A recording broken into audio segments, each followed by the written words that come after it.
के दरमियान आप ग्रे एरिया में खेलना चाहें तो बिजनेस में कोई ग्रे एरिया नहीं होता। कौन सी कैटेगरी ऐसी है जो कि ग्रो करने वाली है? तो आप चाइना से एसेसरीज मंगवा लेते हैं और जूता यहाँ पे फिनिश कर लेते हैं। हम कहते हैं तुम्हारा एक्सपीरियंस कैसा है? कहते हैं बहुत अच्छा। एनु दिखा। बजट इंक्रीज करते हैं तो ब्रांड वाकई फंस जाता है। मुझे किस लेवल पे जाके इसको जो है वो लीव करना है अगर इन केस नहीं चलता? आपका जो भी प्लान हो वो 18 माह पर हो। ये बड़ी जल्दी मूड स्विंग जनरेशन है। सिर्फ एक प्रोडक्ट डाली, 2 महीने उन्होंने कहा भाई यही प्रोडक्ट बेचनी है और प्रोडक्ट है ही नहीं हमारे पास। हाँ, और जैक मा को देखो तो सही, KFC ने 11 दफा रिजेक्ट कर दिया उसको। यार KFC जैसा ब्रांड भी रिजेक्ट कर सकता है किसी को। लेकिन अल्मास का जो वो है कि हम एड लगाते ही नहीं है। एक छोटे बिजनेस को जब स्केल करने जा रहे होते हैं तो किन किन बातों का ख्याल रखना चाहिए और कौन कौन से? उनको ब्रांड वाली इज्जत ऑडियंस की तरफ से नहीं मिलती। तकरीबन 4 lakh pair 5 lakh pair monthly उनकी प्रोडक्शन है। एयर कंडीशन मॉल के अंदर आउटलेट हो उसको टियर 1 कहते हैं। उनके कोई 5000 यूनिट थे एक शॉप के अंदर, बहुत बड़ा ब्रांड था वो। चेन के लड़के बैक एंड पे काम कर रहे होते हैं ना, सेल्स वही देख रहे होते हैं बेसिकली।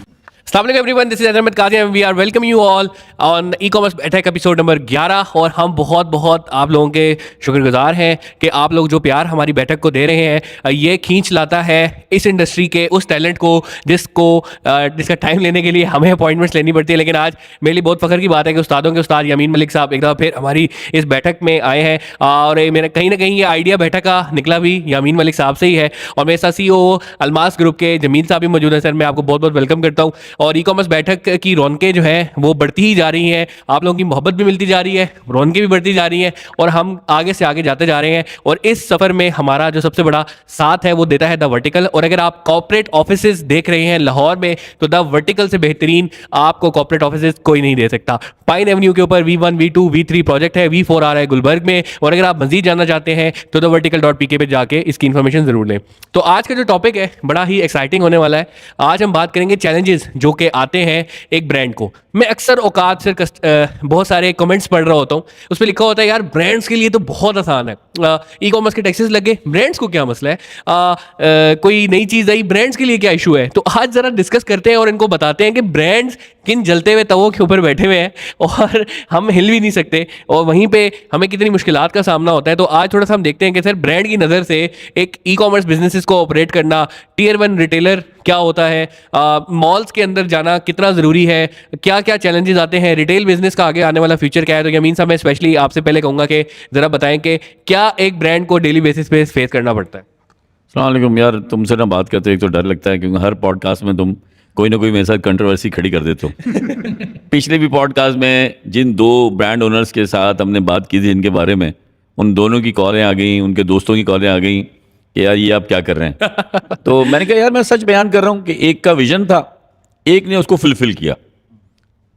तो यही फ़र्क होता है कि बाद लोग सोचते हैं वो कर नहीं पाते और उनकी तकलीद में लोग वो कर जाते हैं। आज सारा कुछ वैसे ही है।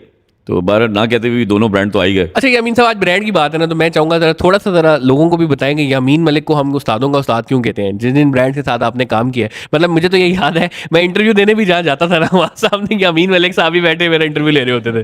तो मैं ऐसा चाहूँगा थोड़ी सी ज़रा जर्नी भी बताएं ताकि इनको पता चले कि अगर यामीन मलिक कह रहा है कि हाँ जी ये ब्रांड इससे सुपीरियर जा रहा है तो हमारा तो उस पर ईमान है, इनका ईमान क्यों आना चाहिए। सर थोड़ी सी मैं जर्नी आपकी जानूँ। अच्छा, जिस चुका तुम कहा ना, एक दफ़ा बिल्कुल ऐसे ही वाक़या हुआ था कराची में कि एक ई-कॉमर्स हेड को मैं एक ब्रांड के साथ बैठ के फाइनल करके उसको ऑफर लेटर देकर दूसरे ब्रांड में गया तो मेरे से पहले वही कैंडिडेट वहाँ बैठा हुआ था। अच्छा, लेकिन मैंने उसको ना नहीं की। मैंने वही फैसला किया जो एम्प्लॉयर और एम्प्लॉय के लिए बेस्ट था।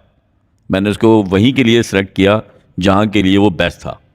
मैंने ये नहीं सोचा कि मैं पहले वाले के बाद नहीं, मैंने दोनों का सोचा कि दोनों के लिए क्या होगा। यामीन मलिक बनने का जो सफ़र है वो बहुत आसान सा है और लोग अगर मेरी बात को वैल्यू देते हैं तो उसके पीछे एक राज ये है कि मैं बिल्कुल लगी लपटी बात नहीं करता। कारोबार जो होता है या तो नफ़ा है या नुकसान है। अगर इनके दरमियान आप ग्रे एरिया में खेलना चाहें तो बिज़नेस में कोई ग्रे एरिया नहीं होता। तो नफ़ा है या नुकसान है। तो इसलिए मैं वो बात करता हूँ जो कारोबार को सूट करती हो। इसीलिए और फिर जब मैं किसी को रेफ़र कर रहा होता हूँ हैदर, तो आप यकीन माने अगर मैं किसी को नहीं जानता होता मैं रेफ़र नहीं करता, इसलिए कि आपकी रिप्यूट उस रिसोर्स के साथ उस कंपनी में जाती है। मेरी जो भी रेफरल की हायरिंग्स हैं जहाँ कहीं भी आए हैं उनमें से 8-8 10-10 साल 12-12 साल की लोग एज पूरी कर चुके हैं। अभी रिसेंटली जिसको मैं हेड कर रहा हूँ, जिस ब्रांड को, उनके ब्रांड ने एक ब्रांड ओनर को फ़ोन किया। उन्होंने कहा यार मैं इनको जानता हूँ ज़ाती तौर पर, उन्होंने मुझसे काम नहीं किया लेकिन मैंने 8 साल पहले इनसे अपना रिटेल हेड मांगा था, वो आज तक मेरे साथ है और मैं उससे बहुत खुश हूँ, और वो इनका जूनियर है, ट्रेंड किया हुआ है। तो ये एक वो जर्नी है जो अल्लाह ने मेरी साथ मुंसलिक कर दी। और तुम लोगों के साथ मैं उठता बैठता क्यों, तुम दोनों का तुम्हें साफ साफ बता दूं, जिस उम्र में जिन रिसोर्सेज या वसाइल के साथ तुम लोगों ने यहाँ तक सारा कुछ लेकर आए हो, पाकिस्तान में भी कोई भी नहीं है। मैं इसलिए हमेशा तुम लोगों की तरफ मुतवज्जो होता हूँ, और अपनी जो ज़ात के से या जो भी कुछ होता है, मैं इसलिए तुम्हारे लिए खड़ा हो जाता हूँ कि तुम्हारे अलावा भी इतनी बड़ी यूथ है ना पाकिस्तान की। 65% कहते हैं कि ये आबादी का हिस्सा है, उसमें से 2-4 लोग हैं सिर्फ। तो ये एक रीज़न है। इंशाल्लाह अब डिजिटल अवार्ड की दोबारा आएगा, उसमें फिर बड़ा भरपूर हिस्सा लेंगे। सर नो डाउट आपकी सपोर्ट रही, और केसरिया ने जितना ज़बरदस्त काम किया उसके ऊपर जितनी उसकी एग्जांपल नहीं कम है। लेकिन मैं सर ये ज़रूर आप लोगों को बताना चलूँगा कि गुलेमन में आपने काम किया, सफ़ायर के साथ, खाड़ी के साथ, साया के साथ, एक्सपो स्टोर के साथ, और नाम शायद मैं लेता जाऊँ ख़त्म नहीं होंगे भाई। गुजरावाला में अलग है, सियालकोट में अलग है, फैसलाबाद में अलग है, वो फैसलाबाद से तारा टेक्सटाइल मिल एक बंदा इंटरव्यू किया, वहाँ भी अमीन साहब बैठे। तो आप माशाल्लाह सब जगह, और आप माशाल्लाह हेड कर रहे हैं सीफाम को। सर हमारे साथ दूसरे मेहमान हैं अलमास ग्रुप के CEO जमील साहब। जमील साहब, आपकी भी एक बड़ी ज़बरदस्त हिस्ट्री है ब्रांड के साथ, और स्पेशली अगर हम फुटवेयर कैटेगरी की तरफ आएँ, मुझे आज से याद पड़ता है कि 2 से 3 साल पहले हमारी पॉडकास्ट है अमीन साहब के साथ, आप वो देख सकते हैं जाके। उसमें मैंने इनसे पूछा, सर मुझे बताएं कौन सी कैटेगरी ऐसी है जो कि ग्रो करने वाली है, और ये अमीन साहब ने ऑल ऑफ द सडन जब बोला, मैं बड़ा हैरान होने का, यार शू कैटेगरी जो है ऐसी वो बड़ी तेज़ी के साथ ग्रो कर रही है। और मेरा ख्याल है हम सब जो एग्जांपल हैं, जहांगीर है, मैं हूँ, हम स्टाइलो ग्रुप का हिस्सा है, अलमास के CEO हमारे साथ बैठे हैं। तो आज जरा सर थोड़ा डिस्कस करते हैं फुटवेयर का क्या स्कोप है, और अलमास ग्रुप ने ये जो लामा को, शायद ही कोई मेरा ख्याल है लामा का नाम नहीं जानता होगा, तो ये जो डिस्टर्ब किया मार्केट, ये इसके बारे में थोड़ा सा बताएं, और क्या आप देख रहे हैं कि फुटवेयर का क्या फ्यूचर आगे आने वाला है। जी, फर्स्ट ऑफ ऑल अस्सलाम वालेकुम everyone. Sir footwear industry Pakistan की जो ग्रो कर रही है, उसकी मेन रीज़न ये है कि चाइना जो है वो एक बहुत बड़ा वेंडर था पाकिस्तान के लिए, और रिसेंटली पाकिस्तान की जो गवर्नमेंट्स गुजरी हैं, उन्होंने पाकिस्तान के अंदर फिनिश गुड्स के ऊपर एक हैवी ड्यूटी अप्लाई कर दी, जिसकी रीज़न से पाकिस्तान की जो इंडस्ट्री है उसको लगा कि यार अब हमें भी जूता बनाना चाहिए, हमें मैन्युफैक्चरिंग में यूनिट्स लगाने चाहिए। मोस्टली ब्रांड पहले चाइना से इंपोर्ट कर रहे थे। अब रिसेंटली जब कोविड आया तो सब ने देखा कि यार इंडस्ट्री तो चाइना की बंद हो चुकी है, तो पाकिस्तान को अब क्या करना है। रिटेल ब्रांड जो सिर्फ शूज़ के ऊपर रिलाई कर रहे थे, उनके पास बैक एंड पे प्रोडक्शन नहीं थी, तो उन्होंने अपने प्रोडक्शन यूनिट पाकिस्तान में लगाने शुरू कर लिए। अब चाइना जो है उसके पास लेबर इशू बहुत आ गया है, उसका जो रेशो है सैलरी का वो हमारे से बहुत हाई चला गया, और पाकिस्तान के अंदर अभी भी लेबर बहुत इकोनॉमिकल प्राइस में आपको मिल जाती है। तो इसलिए पाकिस्तान के लोग पहले भी थे, ऐसा नहीं था, शूज़ में पाकिस्तान एक्सपोर्ट में बहुत आगे था। पाकिस्तान इंडिया के बाद पाकिस्तान का नाम था लेदर शूज़ के अंदर, लेकिन सिंथेटिक के शूज़ और एथलेयर्स के अंदर और डिफरेंट वॉशेबल जो प्रोडक्ट है, इसके अंदर चाइना से टोटली इंपोर्ट किया जा रहा था। तो लोगों ने वो इंडस्ट्री पाकिस्तान के अंदर लगानी शुरू कर ली। आप हैरान होंगे सुन के कि पाकिस्तान के अंदर सिर्फ लाहौर के अंदर को 5000 फैक्ट्रीज़ हैं जो कॉटेज इंडस्ट्री है, जो कि लोकल प्रोडक्ट बना रही है, जो कि देहातों में, और वॉशेबल प्रोडक्ट है जैसे PU में, PVC में, ईवा में, जो कि पहले हम सिर्फ चाइना से इंपोर्ट करते थे।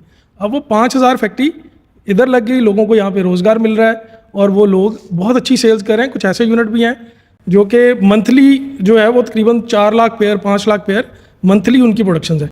ठीक है, मतलब इतना अच्छा बिजनेस पाकिस्तान के अंदर चल रहा है शूज़ का, और मज़ीद ग्रोथ है इसके अंदर। जैसे आप इंपोर्ट की हम बात करते हैं तो फिनिश गुड्स जो अगर आप फॉर्मल शूज़ एक चाइना से इंपोर्ट करते हैं तो उस पर 1200 से लेके 1700 रुपये तक ड्यूटीज़ है सिर्फ गवर्नमेंट की। तो अगर वो शूज़ आप इधर बनाए तो उतनी प्राइस में आप जूता बना सकते हैं लेदर के अंदर। तो वो एक प्राइस कंपैरिजन भी चल रहा है पाकिस्तान के अंदर, जो लोग, और अच्छे ब्रांड्स पाकिस्तान में वो चल रहे हैं जो कि खुद मैन्युफैक्चरर हैं। जैसे स्टाइलो में आप हैं तो स्टाइलो खुद मैन्युफैक्चरर है, बाटा है तो वो खुद मैन्युफैक्चरर है, सर्विस है तो वो खुद मैन्युफैक्चरर है। तो बड़े नाम जितने भी आप उठाएंगे बैक एंड पे उनकी अपनी प्रोडक्शंस हैं, और वो खुद मैन्युफैक्चरिंग कर रहे हैं, और लोगों को रोज़गार मिल रहा है। और मेरे ख्याल से पाकिस्तान में जो सबसे बड़ा मसला भी था वो यही है कि हमारे पास प्रोडक्शन नहीं हो रही, और इसकी प्रोडक्शन होगी तो डेफिनेटली उसकी खपत भी ज़्यादा होगी, और अगर पाकिस्तान में नहीं तो फिर एक्सपोर्ट वाली साइड पर ज़्यादा होगी। सियालकोट की हम एग्जाम्पल लेते हैं कि प्रोडक्ट बन रहा है तो इसलिए बाहर भी जा रहा है, गुजरावाला में बन रहा है तो इसलिए बाहर भी जा रहा है। तो मुझे लगता है कि शू एक ऐसी कैटेगरी है, और जिस तरह आपने डिफरेंट कैटेगरीज के नाम लिए, जिस तरह PU वगैरह है, तो वो एक इंडस्ट्री भी ऐसी है कि अगर आप हैंडमेड मशीन भी बना लें, मतलब बहुत हार्ड एंड फास्ट मशीन नहीं है, सोल इंपोर्ट करें ऊपर लगाने, तो वो बनाना भी आसान है। तो एक बड़ी अच्छी यानी कि ये है कि आगे फ्यूचर आने जा रहा है। तो सर मुझे ये बताइएगा कि आपको रिटेल में क्या क्या चैलेंजेस जो है वो नज़र आते हैं कि एक बिजनेस को एक अच्छा बना। देखिए हमारे पास अगर FBR की डेफिनेशन में भी जाए तो टीयर 1 रिटेल की तो डेफिनेशन भी ये है कि ऐसा ब्रांड जिसका किसी बड़े एयर कंडीशन मॉल के अंदर आउटलेट हो उसको टीयर 1 कहते हैं। ठीक है, तो मैं जानना चाहूँगा सर टीयर 1 बनने के लिए क्या चैलेंजेस आते हैं और कितना एक पहाड़ होता है पीछे उसको ओवरकम करना होता है? सर इस वक्त तो मैं अलमास की अगर बात करूं तो हमारी एक ही शॉप है जो स्टैंड अलोन शॉप है, जो आपको गुलबर्ग में ही नज़र आएगी। बाकी हमारी जितनी भी शॉप्स हैं मॉल्स के अंदर है। अच्छा, जो सबसे बड़ा चैलेंज मुझे लगता है रिटेल के अंदर जो प्रॉब्लम है वो है मॉल्स के रेंट्स जो हैं, शॉप के एक्सपेंस इतने हाई चले गए हैं कि आप प्राइस के ऊपर वो बर्डन पड़ता जा रहा है। अच्छा, जब प्राइस के ऊपर बर्डन पड़ रहा है तो कस्टमर कहाँ जाए वहाँ पे? वो सारा तो एक्सपेंस प्रोडक्ट के ऊपर आ रहा है। फिर मार्केटिंग बजट भी है जो कि आपने प्रोडक्ट के ऊपर डालना है, पीछे आपके रनिंग एक्सपेंस हैं। जो ब्रांड्स को जो बहुत फास्टली सेल्स पे जाना पड़ता है वो सिर्फ इसीलिए जाना पड़ता है कि यार अब हम इसको जो है ना फौरी तौर पे हम अपने कैश फ्लो को मेंटेन करें। अगर ये कैश फ्लो मेंटेन नहीं होगा, चीज़ें बिकेंगी नहीं, तो हमारा जो एक्सपेंस है वो लॉस की सूरत में इख्तियार, क्योंकि रेंट पर डे को आपको पड़ रहा है, आपके रनिंग एक्सपेंस इतने ज़्यादा हो गए हैं। जितने भी ब्रांड्स आप देख लें, एवरेज शॉप 12 लाख, 15 लाख, 20 लाख, 25 लाख, 40 लाख तक भी रेंट है। अब वो कहाँ से निकाल लें? आपने प्रोडक्ट से निकाल लें, और प्रोडक्ट समटाइम लोग आउटसोर्स कर रहे हैं तो प्राइस कंट्रोल भी नहीं कर सकते उसके अंदर कि यार प्राइस तो आपने लेनी है वो कस्टमर से। तो ये बड़ी प्रॉब्लम, सबसे बड़ा चैलेंज जो मुझे लग रहा है डे बाय डे ब्रांड्स को आ रहा है। रेंट बहुत हाई जाते जा रहे हैं मॉल्स के, और वो सारा बर्डन प्रोडक्ट के ऊपर आ रहा है। अच्छा, हम अलमास जो आप अगर देखें फास्ट फैशन ब्रांड है, ये हमारी टारगेट हमारा ये होता है कि हम प्राइस बड़ी इकोनॉमिकल प्राइस हम दे रहे हैं कस्टमर को। अगर आप कंपेयर करें हमारे शूज़ को अदर ब्रांड्स के साथ तो हमारी प्राइस लोएस्ट होती है और फैशन में हम आगे हैं, उनसे एडवांस होते हैं। और हमारी मेन रीज़न क्या है? हम लोग अपने रनिंग एक्सपेंस को हमने बहुत कंट्रोल किया हुआ है। मॉल के एक्सपेंस तो आप नहीं कंट्रोल कर सकते, लेकिन हम मार्केटिंग बजट, हम मार्केटिंग नहीं करते, हम फेसबुक एड्स नहीं लगाते। आप सुन के हैरान होंगे, बहुत कम, मतलब महीने में कोई एक आधी ऐड हमारी उस प्रोडक्ट की होगी जो हमने लॉन्च करनी है, वो भी सिर्फ गलती से लग गई। बिलीव करें, हमारी एड्स आपको नज़र ही नहीं आएंगी। अलमास की, लामा की एड्स आपको ज़रूर नज़र आएंगी, वो एक अलग ब्रांड है, लेकिन अलमास का जो वो है कि हम ऐड लगाते ही नहीं है। अब हर ब्रांड का कोई 40% 60% वो रखता है मार्केटिंग बजट, हम वो रिड्यूस करते हैं अपनी कॉस्ट के अंदर, और वो लो प्राइस प्रोडक्ट हम अपने रियल टाइम कस्टमर को देते हैं। इवन के हमारे अगर सीजन एंड एक हमारी साल में एक सेल होती है, अदरवाइज हम सेल्स पे भी नहीं जाते। अगर आप दूसरे ब्रांड्स को देखें तो अभी सीजन स्टार्ट हो रहा होता है तो लोग सेल्स पे चले जाते हैं, अलमास सेल पे नहीं जाता। वो कहता है कि भाई ये मेरी प्राइस है। अच्छा, उससे हमें क्या फ़ायदा है? हमारी सेल्स फ्लक्चुएट नहीं होती दूसरे ब्रांड्स की तरह। हमारी एक एक्चुअल रियल सेल है, वो जो डेली बेसिस की चल रही है, सैटरडे संडे थोड़ा अच्छा होता है, लेकिन वो फ्लक्चुएट नहीं करती। और ये सबसे बड़ा चैलेंज है ब्रांड को कि सेल्स फ्लक्चुएट कर जाना। फिर वो एक उनके माइंड में आ जाता है कि यार अब सेल्स में जाना चाहिए, और प्रोडक्ट को कैसे मैनेज करें, सीजनल प्रोडक्ट लॉन्च कैसे करें, लोगों ने सेल लगा दी है, हमारे पास स्टॉक बच जाएगा। तो ये जो चैलेंज है ना रिटेल के अंदर, चाहे वो पैरल्स है, चाहे वो शूज़ है, सीजनल प्रोडक्ट है, अब आपके पास वेयर हाउस में स्टॉक पड़ा हुआ है, आपने उसको बेचना ही बेचना है, लोगों ने सेल लगा दी है, आपकी मजबूरी बन चुकी है कि अब आपने सेल्स पे बेचना है। अच्छा, फिर वो क्या हो रहा है कि लोगों की खिदमत ही हो रही है सिर्फ। अगर आप ब्रांड्स ओनर ये सुनेंगे तो वो कहेंगे यार वाकई ये तो रियलिटी वाली बात कर दी है कि खिदमत वाली कहानी चल रही है कि हम बिजनेस तो कर रहे हैं लेकिन कमा के यहाँ तो रेंट की सूरत में दे रहे हैं, यहाँ बिजली के बिल भर रहे हैं मॉल्स के अंदर। ओवरऑल अगर देखें तो ग्रोथ ब्रांड्स की रिटेल में बहुत कम है। यार मैं अभी जमील साहब को बता रहा था कि मैंने लास्ट मंथ एक रिसर्च करवाई यूनिवर्सिटी से, क्लोथिंग के डिजिटल ब्रांड जो इस वक्त लाइव हैं 415 अबव हैं, और इन पे कोई टैक्सेशन, किसी किस्म का रेंटल कुछ भी नहीं है उन पे, और वो मार्केट प्राइस पे हैं, ये भी नहीं कि कुछ सस्ते, बिल्कुल। तो ये डिजिटल की ट्रांसफॉर्मेशन है पाकिस्तान में जो अभी तक ब्रांड ओनर्स को भी अभी तक समझ नहीं आ रही है। इधर भाई इसमें ना कल भी हम बात कर रहे थे कि आपका ऑनलाइन ब्रांड और आपका रिटेल ब्रांड, ठीक है, पाकिस्तान की ऑडियंस के लिए ब्रांड तब तक, जैसे रैदर भाई ने कहा वो एयर कंडीशनर मॉल में नहीं होगा ना तब तक वो ब्रांड नहीं है, ठीक है। वो सर जितने ये 450 से ज़्यादा जो है ना स्टोर्स, इनको ब्रांड वाली इज्जत ऑडियंस की तरफ से नहीं मिलती, ठीक है। वो ये नहीं समझते यार, वो समझते हैं स्टेटमेंट नहीं होता। अब अलमास मॉल में मैंने देखा हुआ है, वो मेरी नज़र में ब्रांड है। स्टाइलो को मैंने मॉल में देखा, मेरी तरफ से ब्रांड है। कोई ऑनलाइन स्टोर जिसका सिर्फ ऑनलाइन है, फिजिकल स्टोर नहीं है। मैं अब आपको एक अपडेट दे दूं। जी जी। मैं जब आउटफिटर का जो एथनिक ब्रांड जब देखता था तो वहाँ पे हमारे पास एक बड़ी ज़बरदस्त सी एक एनालिसिस आया था कि जिस प्रोडक्ट पे आउटफिटर लिख देते थे वो नहीं बिकता था, और उसके एवज जो सिंपलिसिटी में जो प्रोडक्ट बनता था, स्टाइलिंग पे वो बिक जाता, जिस पे आउटफिटर लेते वो नहीं बिकता था, तो वो सारा का सारा एफएल जाता था। अब सर उसके पीछे मतलब उसके पीछे क्या ब्रांड को इज्जत बहुत अरसे में जाके मिलती है ना। देखिए, ब्रांड ने इज्जत जो कमानी होती है, जो स्टेटमेंट कमानी होती है, उसके टाइम होता है। उसने 10 साल, वैसे तो जो लाइफ साइकिल है तो 20 साल है, तो उसने अपने 15 साल में वो इज्जत कमा ली थी कि आज अगर आउटफिटर लिखा होता है तो लोग पहनना बाइस फ़ख्र समझते हैं। लेकिन मैं 2015-16 की बात कर रहा हूँ, उस वक्त हमने स्टेटमेंट देखी थी, तो उसमें जिन प्रोडक्ट, मैंने ये हाईलाइट किया था एक्चुअल, कि जिस प्रोडक्ट पे वो लिखते थे वो ही नहीं बिकता। तो मैंने कहा आप देख लें कि जहाँ पे ब्रांडिंग हुई हुई है वो ही नहीं बिकता। अच्छा, मैं इसमें एक बात ऐड करना चाहूँगा कि हमारे पाकिस्तान में ओवरऑल, बल्कि मैं वर्ल्ड की बात करता हूँ, जब आप कोई नई चीज़ लॉन्च होती है ना तो उसको अडॉप्ट करने का एक टाइम लिमिट चल रही होती है। जैसे कि टेलीफोन मोबाइल पाकिस्तान में आया तो लोगों ने उसको अडॉप्ट करने में 10 साल लगाए। लाइक 40% एक रेशो थी एक रिसर्च के मुताबिक, कि वो 40% तक जब मोबाइल लोगों के पास आया तो 10 साल लगे उसको। इससे पहले अगर आप देखें तो जब पाकिस्तान में टीवी आया था तो पाकिस्तान में 20 साल लगे थे उसको अडॉप्ट करने में, 40% एवरेज पे। अच्छा, जब एंड्रॉयड फ़ोन आया पाकिस्तान में तो उसको सिर्फ 5 साल लगे लोगों को अडॉप्ट करने में। ठीक है, ब्रांड्स आजकल बहुत तेज़ी से लोग अडॉप्ट कर रहे हैं क्योंकि इन्फॉर्मेशन बहुत तेज़ी से आ रही है।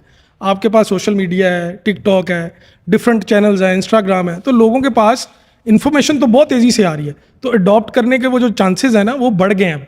लाइक जैसे AI अब टेक्नोलॉजी पाकिस्तान में आई है तो लोगों को बड़ा एक उसके ऊपर लगा कि यार ये कैसे लोग इसको अडॉप्ट करेंगे, लोगों की जॉब्स चली जाएंगी और आगे हम कैसे इसको मैनेज करेंगे। तो इसको हार्डली जो है वो 2 इयर्स आप देखिएगा कि अभी 1 साल से पाकिस्तान में ये नॉर्मली लॉन्चिंग में लोग आ गए हैं, इसके ऊपर काम कर रहे हैं, तो 1 साल और है मजीद, सब लोग इससे अवेयर हो जाएंगे।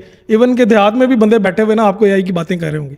तो ये अब जितनी जल्दी इन्फॉर्मेशन पास होती है ना, मतलब आप कह रहे हैं कि देहात में लोग बैठे AI से फसलें उगाया करेंगे? सर नहीं, इन्फॉर्मेशन तो जरूर लेंगे ना उससे। चैट जीटीपी से पूछेंगे कौन सी गंदम यूज करनी है और कौन सी खाद यूज करनी अभी है। आप हाँ, ये मैं अच्छा सर, ये सॉरी आप अगली बात करो, ये अभी भी है। जी, ठीक है, जिस तरीके से पेनिट्रेशन हुई है गांव देहातों में मोबाइल फ़ोन की और इंटरनेट की, ठीक है, तो ये सब चीज़ें वहाँ तक वीडियोस के थ्रू, रील्स के थ्रू, यूट्यूब के थ्रू पहुँच चुकी हैं और लोग यूज़ कर रहे हैं। अभी आप पाकिस्तान में जो सबसे ज़्यादा अमीर टिकटॉकर या इन्फ्लुएंसर या यूट्यूबर सारे गाँव देहाती हैं। अब वो दिखा के रहे हैं, वो गाँव का कल्चर दिखा रहे हैं, खाना कैसे बनाते हैं, फसलों पे क्या काम हो रहा है, लोग उसको देख रहे हैं, पूरी दुनिया देख रही है उसको और उसके उस पैसे बन रहे हैं। वो जो एक शेफ है जो शुरू करता है बिस्मिल्लाहिर्रहमानिर्रहीम, वॉशर, मैंने उसका व्लॉग देखा तो भाई 5-6 दिन तक मैं देखता ही रहा उसको। इतनी कमाल की रेसिपीज उसकी। अरशद रील है, वो भी गाँव में बैठ के वहाँ से कर रहे हैं। पहला पाकिस्तानी जिसको गोल्डन वो डायमंड बटन मिला है, वो सियालकोट वाली साइड पे, गाँव का बिल्कुल बहुत ही देसी माहौल। मेरी जो सबसे पसंदीदा लेबर या वर्क फोर्स है वो सियालकोट से है। आपको याद आता है हमने बात की, बहुत मेहनती हैं, इनोवेटिव भी हैं, मेहनती भी हैं। अच्छा, मैं थोड़ी सी इसमें सर एक बात ऐड करना चाहूँगा। आप देखें ऑनलाइन ब्रांड्स जैसे ये बता रहे हैं कि कोई 500 के करीब सर बंद कितने हो रहे हैं, कभी इस पे भी रिसर्च करें। डेली बेसिस पे आप बिलीव करेंगे कि ट्रेडमार्क पर डे पे 200 चला गया पाकिस्तान का रजिस्ट्रेशन का, न्यू ब्रांड्स का, बिल्कुल, और वो 90% बंद हो रहे हैं। प्रॉब्लम कहाँ पे आ रही है, लोग ई कॉमर्स को बहुत हलवा समझ रहे हैं। सर स्ट्रक्चर बिल्डिंग नहीं ना है। एग्जैक्टली, अब इसके पिलर्स हैं, ठीक है, आपको पीछे प्रोडक्ट चाहिए, उसकी सप्लाई चेन चाहिए। अच्छा, लोग रिसर्च भी नहीं करते इसके ऊपर कि यार हमने बेचना क्या है। मतलब मैंने एक क्लोथिंग का ब्रांड शुरू करना है तो मैंने कितने ब्रांड्स की सैम्पलिंग की है, मेरे घर में कितने सैंपल हैं उसके, कि यार रॉयल टैग क्या बना रहा है, डाइनर्स क्या बना रहा है, यूनिवर्स क्या बना रहा है। अगर मैं फॉर्मल ब्रांड में आना चाह रहा हूँ, मार्केट में लोग क्या काम कर रहे हैं उसके ऊपर, उनके पैटर्न्स क्या हैं अच्छा, ज़रूरी नहीं होता कि आप एक चीज़ आपने लॉन्च कर दी है तो वही बिक रही है मार्केट में। आप हर ब्रांड की देखें, उसकी फास्ट मूविंग प्रोडक्ट जो होती है ना वो 10-15 ही होती हैं, सारी नहीं बिक रही होती उसकी, ठीक है। अच्छा, जो बिक रही हैं वो रिसर्च से ही आपको पता चलेगा। आप मार्केट में जाएं, सेल्समैन से पूछें कि यार ये जो आपने शर्ट पहने, आपकी बेस्ट सेलिंग प्रोडक्ट कौन सी है, वो परचेज करें, उसका पैटर्न देखें। अगर आपने प्रोडक्शन में जाना है और आपने प्रोडक्ट लॉन्च करनी है, शूज़ में भी अगर आपने फ्लेयर्स में जाना है, फॉर्मल में जाना है, लेदर शूज़ के अंदर जाना है, तो बिक क्या रहा है यार, पहले उसके ऊपर रिसर्च करें, ठीक है। फिर आप सप्लाई चेन देखें, अपने बजट के ऊपर आएंगे, यार हमने कितना बजट लेके चलना है, उसके पोर्शंस। सर ये जितनी चीजें आप बता रहे हैं ना, इतनी चीजें यहाँ पे कोई भी नहीं देखता। वो तो जो यही बात है। इंस्पायर हो रहे हैं ना, जो लोग सोशल मीडिया जी, जी, देखते जी, हैं, जी। सिर्फ 2 ही चीजें हैं, वेबसाइट अच्छी बना लो, मार्केटिंग अच्छी कर लो, तो आपका बिजनेस सर चल वो भी जाएगा। फेस है, वो बिल्कुल है, देखें वो एक अलग फेस है, वो बिल्कुल है। अब हमारा बैठक स्टार्ट करने का मकसद भी यही था कि मतलब आप जैसे एक्सपीरियंस लोग हैं तो पता लगे कि आगे कितने पिलर्स हैं, एक बिजनेस का, ब्रांड का स्ट्रक्चर कैसे बनता है। अभी जिस तरह से आपने बात की कि अलमास अपनी मार्केटिंग पे कोई स्पेंड नहीं करता, कोई गलती से ऐड लग गई तो लग गई। अब हम लोग भी यहाँ पे अक्सर बात करते हैं जी कि ऑर्गेनिक सेल का बड़ा अच्छा इंपैक्ट है एज कम्पेयर टू कि अगर आप पेड की तरफ जाएं। तो यही आपसे पूछना चाहूँगा कि अगर आपने एक अल्मास ब्रांड बिल्ड किया और जिस तरह अभी भी आप बता रहे हैं कि आप लोग उस पर मार्केटिंग में नहीं स्पेंड करते, तो वो स्ट्रक्चर किस तरह से बिल्ड हुआ था कि जो हमारी ऑडियंस और मोस्टली हमारे पास यंग एंटरप्रेन्योर्स है जो कि बड़े एक्टिव है हमारे साथ और उनकी इंगेजमेंट भी बड़ी अच्छी है, वो इस तरह के क्वेश्चंस पूछते हैं, तो उनके लिए भी आसानी हो जाएगी कि यार हम पेड मार्केटिंग के साथ साथ अगर ऑर्गेनिक को भी करें तो हम नो डाउट उसे एक ब्रांड बिल्ड कर सकते हैं। बिल्कुल, आपका बहुत अच्छा सवाल है। देखिए, ऑर्गेनिक सेल आपकी कब आती है? ऑर्गेनिक सेल आपको प्रोडक्ट देती है हमेशा। लाइक एंड यूज़र को जब प्रोडक्ट मिलती है ना और वो उसके रिजल्ट्स को फील करता है कि यार ये जो मैंने चीज़ ली है ये मुझे फ़ायदा दे रही है। हमने बेचना क्या है बेसिकली, तो कस्टमर को तो हमने फ़ायदा देना है ना, चाहे वो सर्विसेज के थ्रू दे रहे हैं आप, चाहे वो प्रोडक्ट के थ्रू दे रहे हैं, चाहे वो मार्केटिंग डिजिटल मार्केटिंग। कस्टमर को क्या चाहिए? उसको यूज़र एंड पे प्रोडक्ट चाहिए जो कि उसको एक अच्छा फील करवाए, चाहे वो क्लॉथिंग है, चाहे वो शूज़ हैं, कुछ भी है। अच्छा, अब कस्टमर को जब हम प्रोडक्ट अच्छी देते हैं ना, कंफर्टेबल प्रोडक्ट और ड्यूरेबिलिटी उसके अंदर होती है, तो वो ऑर्गेनिक खुद ब खुद हो जाता है। उसको पता है कि यार ये जो मैंने चीज़ इससे ली है ना, ये एक तो इसने मेरे पैसे पूरे कर दिए हैं, जो मैंने इसको पे किया है इसने मुझे गिविंग बैक दिया है। अब हमें उसके लिए क्या करना है? हमें मार्केट में बहुत बड़ा चैलेंज है, जैसे मैंने आपको बताया कि मॉल्स के रेंट को कंट्रोल नहीं कर सकते आप, तो हम प्रोडक्ट के अंदर अपनी रिसर्च करते हैं कि यार फैशन कैसे दिया जाए, उसकी लो कॉस्ट कैसे की जाए ताकि कस्टमर उसको अफोर्ड कर सके। अच्छा, उसमें यह है कि ड्यूटीज़ फिनिश गुड्स के ऊपर है, तो हमने क्या किया कि हमने अपना मैन्युफैक्चरिंग यूनिट पाकिस्तान में लगा लिया। हम प्रोडक्ट अपर और सोल की सूरत में पाकिस्तान में ले आते हैं, हम उसकी असम्बलिंग कर लेते हैं यहाँ पे, हमें ड्यूटी कॉस्ट बच जाती है उसके ऊपर, और हमारी यहाँ लेबर भी रिटेन हो जाती है, जो कि गवर्नमेंट ऑफ पाकिस्तान का मकसद था कि यार यहाँ की लेबर को काम मिलना चाहिए। तो हम क्या करते हैं कि आप सारी एसेसरीज तो पाकिस्तान में है नहीं, तो आप चाइना से एसेसरीज मंगवा लेते हैं और जूता यहाँ पे फिनिश कर लेते हैं। उसमें बहुत सारी लेबर एंगेज हो जाती है जो कि आपका जूता बनाने में हेल्प करती है। तो वो कॉस्ट कंट्रोल अच्छे से आप उसमें कर सकते हैं। फिर वही कॉस्ट जब आप एक्स फैक्टर लगाते हैं, एक प्रोडक्ट आपको 5000 की पड़ रही है चाइना से इंपोर्ट करके, और अगर आप यहाँ पे बना रहे हैं तो आपको 3000 की कॉस्ट कह रही है, तो वो जो 2000 का एक्स फैक्टर लगता है ना, वो बहुत आगे चला जाता है। तो फिर आप कस्टमर को जब वो प्रोडक्ट बेचते हैं 3000 के ऊपर एक्स फैक्टर लगा के, तो उसको लगता है कि यार ये रियल प्राइस है। लाइक सेल्स के बाद भी मैं दूसरे ब्रांड पे जाऊँ ना तो इस प्राइस पे जूता मुझे नहीं मिलेगा, तो मुझे एक्चुअल प्राइस, मैंने आज जूता खरीदना है तो मैं सेल का वेट क्यों करूँ? मेरा इवेंट है कल, मुझे आज शूज़ चाहिए, मैं क्यों वेट करूं किसी का कि यार कोई सेल लगाएगा तो मैं जूता लूं? तो फिर ऑर्गेनिक सेल जनरेट होती है।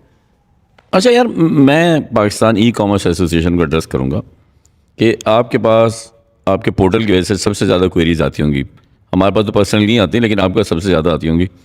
तो शू और क्लोथिंग के लिए अगर नए लोग जब आना चाहते हैं या उनको मुश्किलात है वेंडर्स की, तो हम दो बुजुर्गान दीन आपके साथ बैठे हुए हैं, तो हम क्लोथिंग और शूज़ में आपको जो वेंडर मिनिमम ऑर्डर क्वांटिटी के साथ काम कर सकते हैं, हम कोशिश करके शुरू करते हैं कि आपके पास उसकी लिस्टिंग शुरू करा दें कि आपके पोर्टल पे हम गारमेंट मैन्युफैक्चरर और शू मेकर, हम उस पर लिस्टिंग कराते हैं कि जहाँ पे वो जो लड़के लड़कियाँ जो करना चाहते हैं या ख़वातीन या हज़रात करना चाहते हैं स्मॉल स्केल पे, वहाँ अपने आप को रजिस्टर कराएँ और उन वेंडर के साथ शुरू हो जाएँ, क्योंकि उनके साथ उनकी कैश डीलिंग होगी तो वो वेंडर भी उनको बहुत इज्जत से स्टॉक बना के देगा और रिप्लेनिशमेंट भी देगा।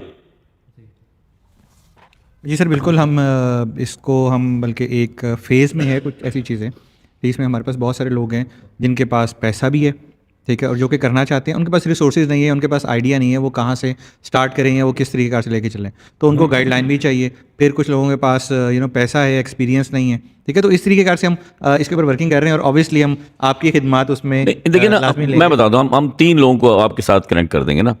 फ्रीलांस डिज़ाइनर्स, चाहे वो शूज़ के हों, गारमेंट के हों, हम वो एक बना देंगे। दूसरा, आपके लिए हम बहुत सारे ऐसे लोग जमा कर देंगे जो मैन्युफैक्चरर हैं, क्लोथिंग के भी, ईस्टर्न के भी, वेस्टर्न के भी, और सर के पास भी इसी तरह ईस्टर्न वेस्टर्न दोनों के बहुत बड़ी लिस्ट है वेंडर्स की जो बहुत अच्छे तरीके से काम को हम लिस्ट कराते हैं। तीसरा सेगमेंट आपकी तरफ से आ जाएगा, चौथा बल्कि, कि जिन्होंने काम करना है वो उनके साथ रजिस्टर करें, उनके साथ काम करें और एसोसिएशन को किसी एक फॉर्म में वो रीपे कर दें, चाहे वो रजिस्ट्रेशन की शक्ल में हो या वो कोई पीओ की सूरत, जब पीओ उनका पहला लगे तो वो कोई एक ऐसा डोनेशन दे जिसके ज़रिए ये प्लेटफॉर्म जो फर्दर खिदमत के लिए तैयार हो सके अपने आप को। सर, मेरा एक सवाल है वो ये कि जैसे ब्रांड्स लोग काम करना शुरू करते हैं, मैं भी बहुत सारे लोगों को जानता हूँ कि उन्होंने एक छोटे स्केल पे बिजनेस करना शुरू किया, लेकिन एक ना प्रॉब्लम आना शुरू हो जाती है मार्केट में। फिर आपके नाम से आपसे मिलती जुलती जो प्रोडक्ट है, रेप्लिकाज, वो आना शुरू हो जाते हैं। तो जैसे आपका भी एक ब्रांड है, तो आपको भी इस तरह की जो परेशानी है उसका सामना करना पड़ता होगा, तो उसको कैसे डील करते हैं, उसका क्या तरीका कार होता है? यार रेप्लिका देखें, आप रोक नहीं सकते किसी को भी, और मैं ये समझता हूँ कि आपकी खुशकिस्मती है कि लोग आपको कॉपी करें। मतलब आप इस स्टैंडर्ड का काम कर रहे हैं कि लोग आपको कॉपी कर रहे हैं। अच्छा, फास्ट जो फैशन चेंज हो रहा होता है ना, उसमें ये होता है कि आपकी R&D बहुत स्ट्रांग होनी चाहिए। कोई भी प्रोडक्ट है उसके पीछे टूलिंग है, उसकी एक इन्वेस्टमेंट है टूलिंग की, वो हर बंदा नहीं कर सकता। कॉपी करने के लिए भी आपको इन्वेस्टमेंट चाहिए, ठीक है।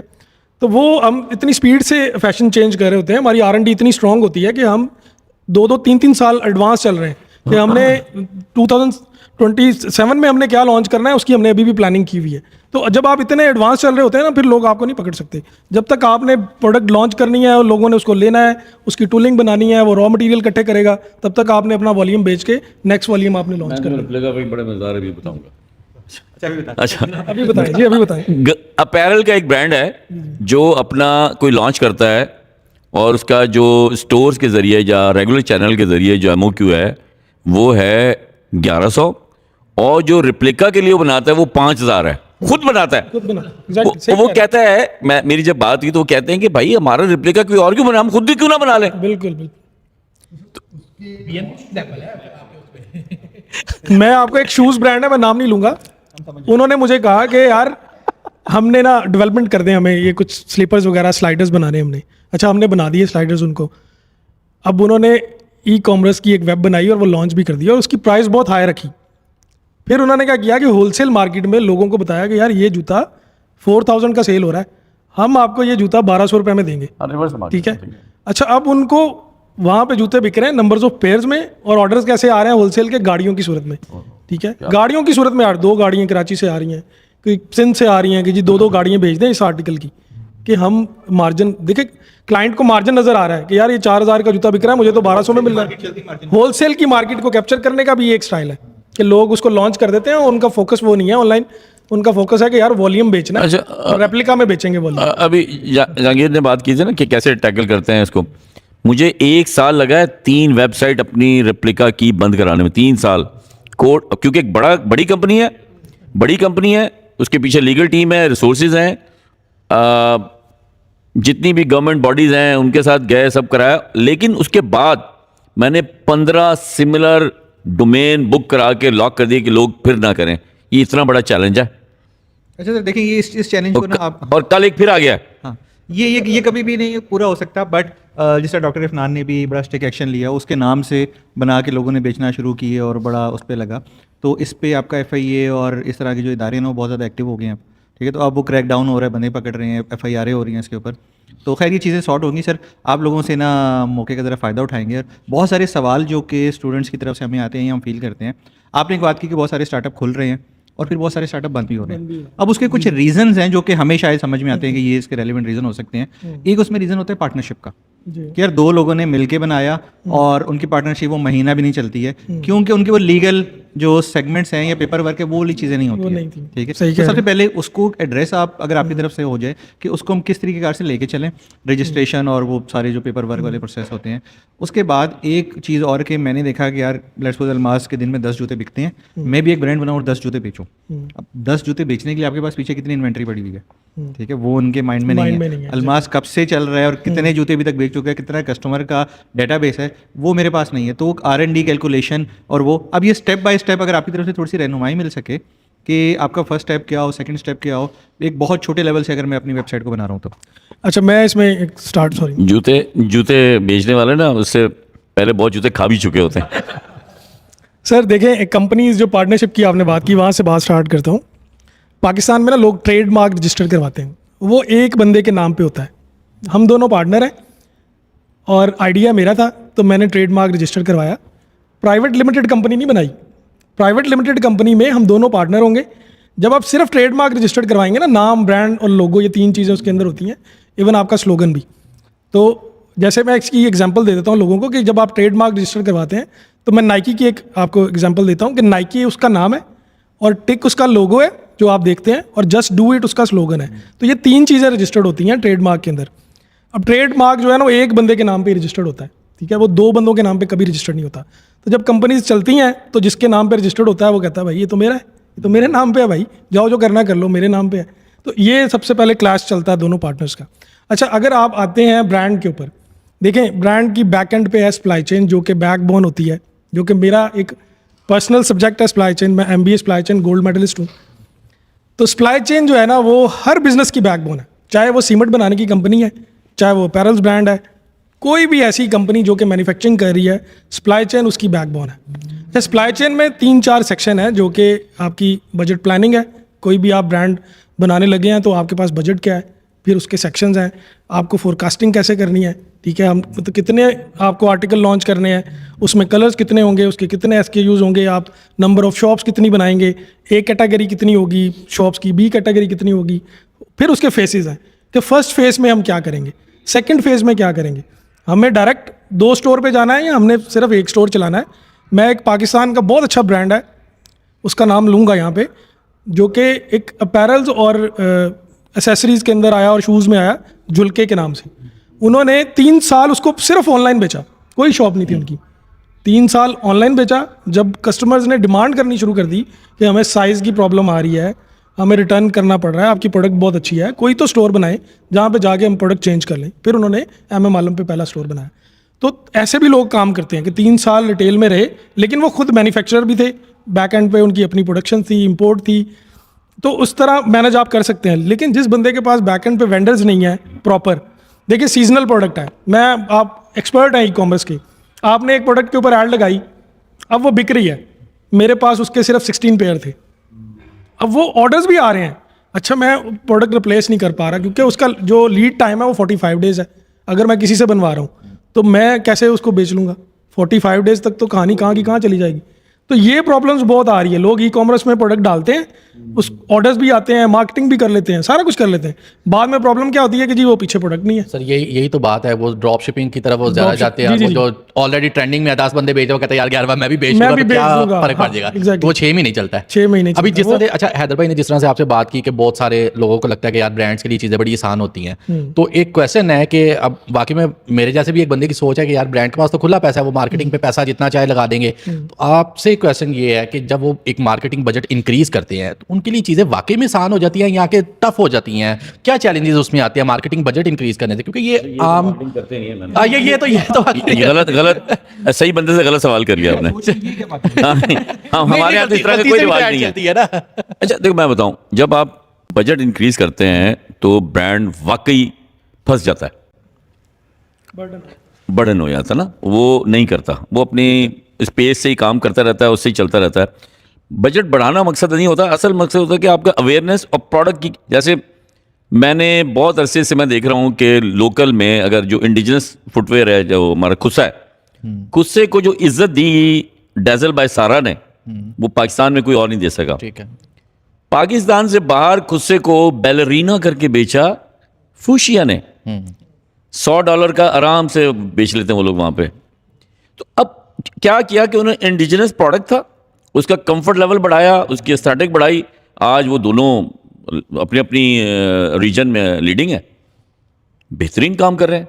हमारे यहाँ सबसे बड़ा चैलेंज यही होता है कि हम प्रोडक्ट, जैसे सर कहते हैं कि प्रोडक्ट पे काम नहीं करते, हम सारा मार्केटिंग में लगाते हैं। फिर मेरी और हैदर की जो बात हुई थी, मैं बच्चों को यही कहता हूँ कि सिंगल कैटेगरी ब्रांड डेवलप करें, मल्टी कैटेगरी ब्रांड डेवलप ना करें, क्योंकि उसी से आपकी जो एक्सपर्टीज़ है वो बनेगी, आपका नाम बनेगा, आपको लोग जानने लग जाएंगे, फिर उसके अंडर अम्ब्रेला जो मर्जी करते रहें।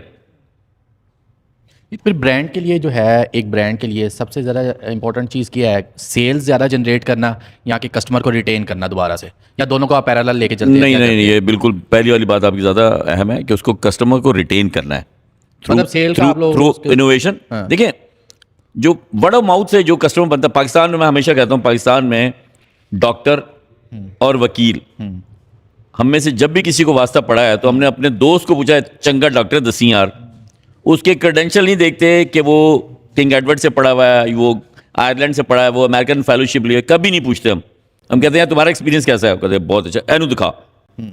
वकील वकील आपका केस अगर उसने लड़के सही कर दिया, आपने कहा बस इससे अच्छा वकील नहीं है। तो यही दुनिया का असूल है कि वर्ड ऑफ माउथ ही आपको स्टैब्लिश करता है, लेकिन पहले प्रोडक्ट ठीक होगा।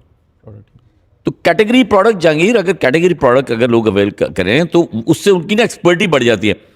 पाकिस्तान से बाहर जो कंस्ट्रक्शन का बूम आया था, क्यों आया था? कि वो अर्बन हाउसिंग बनाते थे, एक जैसे घर 5 लाख बना दिए, अब वो साला सोते में भी बना देगा। सर अच्छा, एक और जो ब्रांड ओनर्स का या जो बिज़नेस चला रहे हैं उनका जो एक सवाल होता है वो ये होता है कि हमने बिज़नेस स्टार्ट किया लेकिन उसको स्केल करने में ना प्रॉब्लम्स आ रही होती हैं। तो एक छोटे बिज़नेस को जब स्केल करने जा रहे होते हैं तो किन किन बातों का ख्याल रखना चाहिए और कौन कौन से ऐसे चैलेंजेस हैं जो एक ब्रांड को उस वक्त फेस करने पड़ सकते हैं? देखिए, ब्रांड को सबसे पहले तो जो उसकी प्रोडक्ट है, जैसे अभी बात हो रही थी कि प्रोडक्ट को कैसे लॉक करना है। लाइक सीज़न है समर का, 2 बड़े इवेंट हैं हमारे उसके अंदर। आप डिसाइड कैसे करते हैं कि यार ये डिज़ाइन है? आप डिसाइड करना है, ठीक है। आप क्या करते हैं कि आप एक 50 डिज़ाइन की विजुअल, सबसे पहले विजुअल एक डिज़ाइनिंग आप लेते हैं। पाकिस्तान में जितने भी लोग हैं वो किसी ना किसी ब्रांड से इंस्पायर होते हैं, तब प्रोडक्ट डेवलप करते हैं। पाकिस्तान में कोई भी ऐसा ब्रांड नहीं है जो कि अपनी इनोवेशन कर रहा है। मैं ये खुले हम बात करता हूँ। और ये देखें ना, इनके लिए भी कितना बड़ा एक अपॉर्चुनिटी है कि भाई फिर से रिपीट करें, पाकिस्तान में कोई ऐसा ब्रांड नहीं है जो खुद अपनी इनोवेशन कर जो रहा है। खुद अपनी इनोवेशन करे। सर मेरा ख्याल है कल हमने बल्कि जब रिसेंटली पॉडकास्ट किया तो उसमें दाढ़ी मूछ एक ब्रांड ऐसा निकला कि शायद अब हम कह सकते हैं कि शायद एक ब्रांड ऐसा है, लेकिन करोड़ों में एक आधा, ठीक है। अच्छा, होता क्या है मैं आपको बताऊँ, इंस्पायर ज़रूर होते हैं, फिर भी कोई ना कोई आइडियाज़, उसकी रीज़न भी है सर। देखिए, मैं शूज़ मैन्युफैक्चरर हूँ, तो मैं अपने एक उसमें बताऊँगा लोगों को ताकि ईजिली समझ आ जाए कि मैं बात क्या करना चाह रहा हूँ। शूज़ मैन्युफैक्चरर हूँ। अच्छा, नाइकी शूज़ में बहुत बड़ी कंपनी है, उनकी रिसर्च हमसे बहुत आगे है भाई, हम नहीं पहुंच सकते वहाँ तक। हमारे पास ना तो वो मशीनरी है, ना ही वो रिसोर्स है कि हम नाइकी की रिसर्च एंड डेवलपमेंट तक जा सकें। हाँ, हम ये कर सकते हैं कि यार जो उसने बनाया है ना, उस टाइप की प्रोडक्ट अपने कस्टमर को दे दें। अगर आपको नाइकी का जूता पसंद है लेकिन वो $400 का है, मैं कहता हूँ यार मैं आपको नाइकी जैसी प्रोडक्ट बना दूंगा लेकिन वो आपको पाकिस्तानी 6000 में मिल जाएगी। तो आपके लिए भी फिजिबल है कि यार नाइकी जैसी फील तो मुझे आ रही है, डिज़ाइन भी सिमिलर लग रहा है, सोल की प्रोफाइल भी वैसी है, तो जूता मुझे मिल गया। जैसे स्केचर आप देख लें कि स्केचर का जॉगर जो है वो 40,000 50,000 यहाँ से स्टार्ट हो रहा है। तो अब लोगों ने जॉगर तो पहनना है वैसा, लेकिन वो कॉपी पहन लेंगे उसकी। तो पाकिस्तान में ये चीज़ है कि अच्छा, उनकी जो रिसर्च है, एटलीस्ट जब आप वो कॉपी करते हैं ना तो बहुत अच्छी एक प्रोडक्ट सामने आ जाती है, क्योंकि रिसर्च अच्छी है उनकी।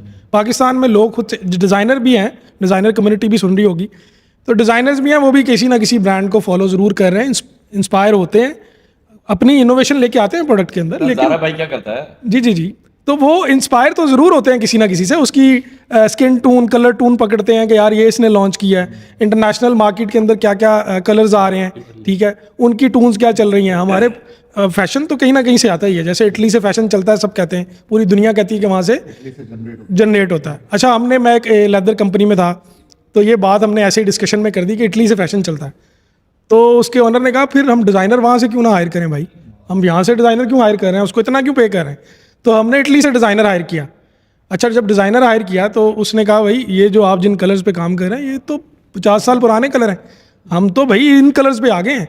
अच्छा, वो लेदर एक्सपोर्ट कंपनी थी, तो जब उस डिज़ाइनर ने आके वो प्रोडक्ट डेवलप की और वो प्रोडक्ट हम यूरोप में लेके गए कि भाई हमने लेदर के अंदर ये स्किन्स बनाई हैं, तो वो लोग परेशान थे कि यार ये तो हम ढूंढ रहे थे, ये कलर्स तो हमें मिल ही नहीं रहे थे कहीं से। हमारे यहाँ पे फैशन ट्रेंड चल रहा है, ठीक है, जैसे आप पाकिस्तान में ब्लू जीन्स लोग ज़्यादा पहनते हैं, अभी भी यहाँ पे तादाद देख लें आप, ब्लू कलर की जीन्स ज़्यादा है। तो अगर ब्लू कपड़ा जीन्स का मिलेगा ही नहीं आपको डाई होके, तो आप कैसे पहनेंगे, ये मैन्युफैक्चरर उसको बनाएगा कैसे। तो ये चीज़ है कि डिज़ाइनर की थॉट्स होती हैं, अगर वो आ जाएं आपके हाथ में और अगर आप उसको कॉपी भी कर लें, एटलीस्ट कॉपी सही तरह से करें ताकि जो आपकी कस्टमर है रियल एंड पे, उसको वो प्रोडक्ट मिल जाए जो वो नेट पे देख रहा है या दूसरे ब्रांड से इंस्पायर होके चाह रहा है कि यार मैं भी ऐसी चीज़ पहनूं।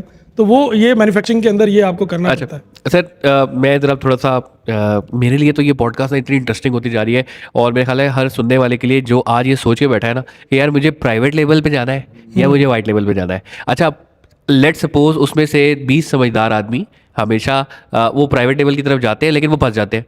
वो कहाँ फंस जाते हैं? अच्छा, अब मैं ब्रांड को एक्सपेंड कैसे करूँ? अच्छा, मुझे चाइना से सोर्सिंग करनी चाहिए या मुझे पाकिस्तान से करनी चाहिए। अगर मैं चाइना में जाता हूँ तो जिस तरह आप लोगों की बातों से पता चला है भाई आना हमें पाकिस्तान है, तो बेहतर है पहले पाकिस्तान से ही स्टार्ट कर लो, यहीं से ही वो चीज़ तुम कर लो कि तुमने पहले चाइना जाना है, वहाँ से फेल होना है। तो हमारा जो मकसद है ना आज वो यही है कि आप लोगों को भी वो गलती नहीं करनी जिस गलतियां हम लोग करके एक स्टेज पे आए हैं। ये आज जो करोड़ों अरबों रुपए का बिजनेस स्केल करके बैठे हुए हैं ना, तो ये आज आपसे अपना वो एक्सपीरियंस शेयर करें कि जिससे कहीं ना कहीं आपके सवालों के जवाब मिल रहे होंगे।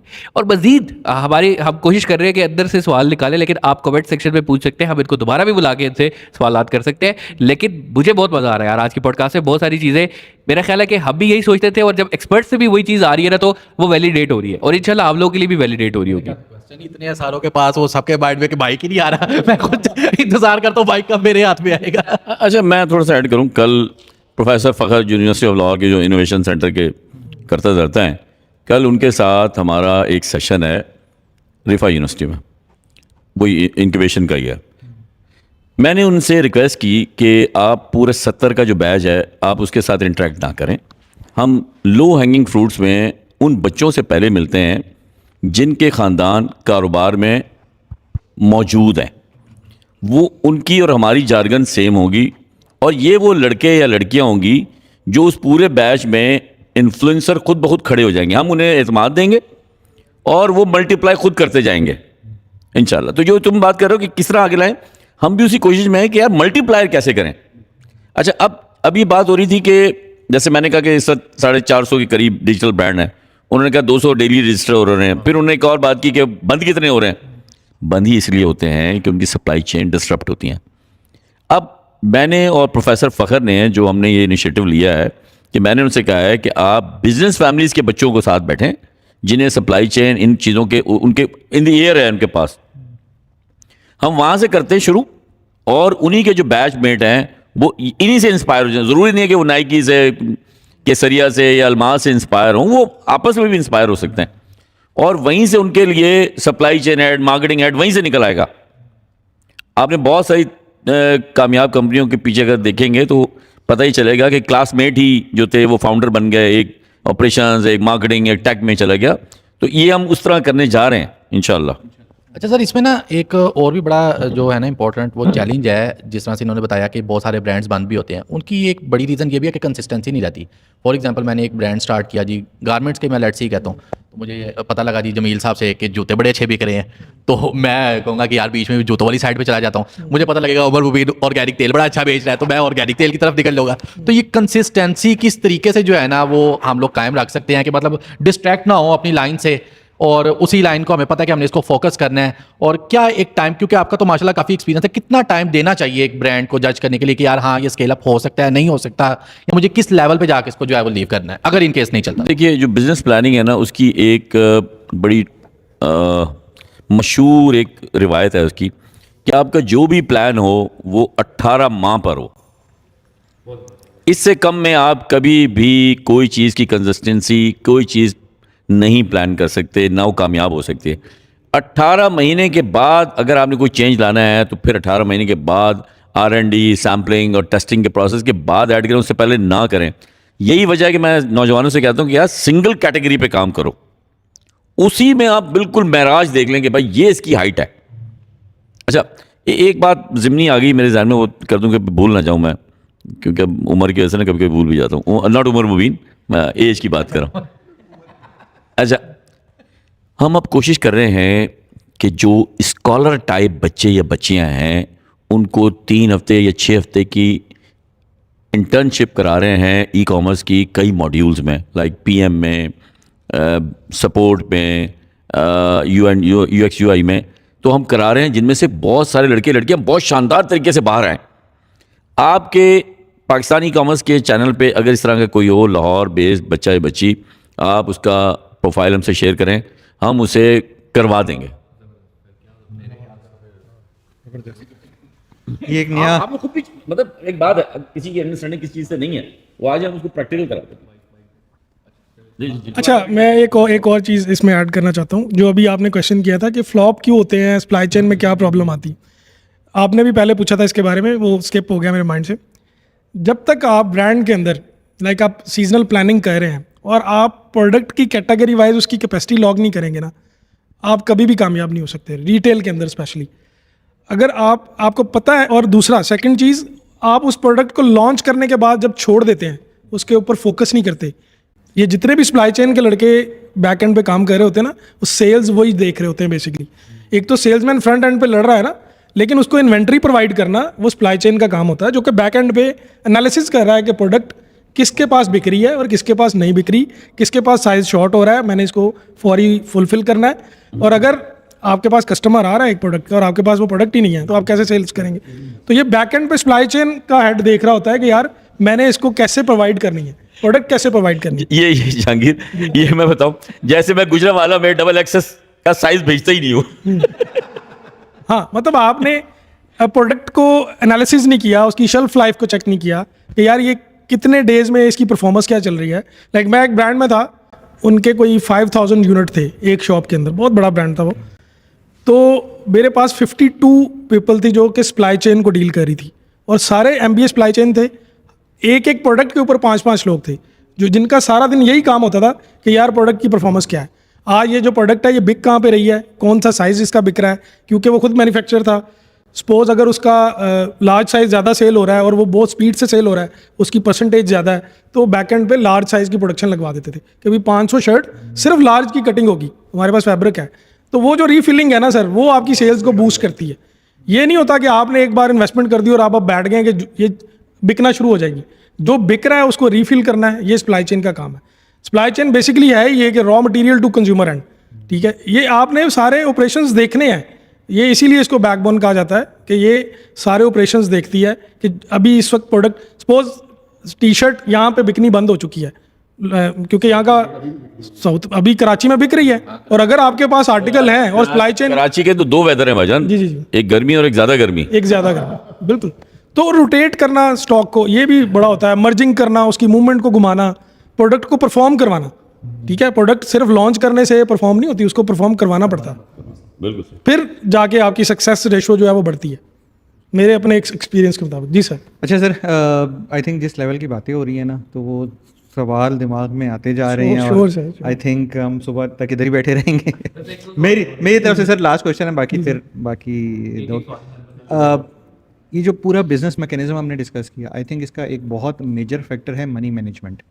उसके ऊपर फ्रॉम बिगनिंग लेवल या एक मिड लेवल को ये मनी मैनेजमेंट को कितना इम्पोर्टेंस देनी पड़ेगी और इसको मैनेज कैसे करना पड़ेगा?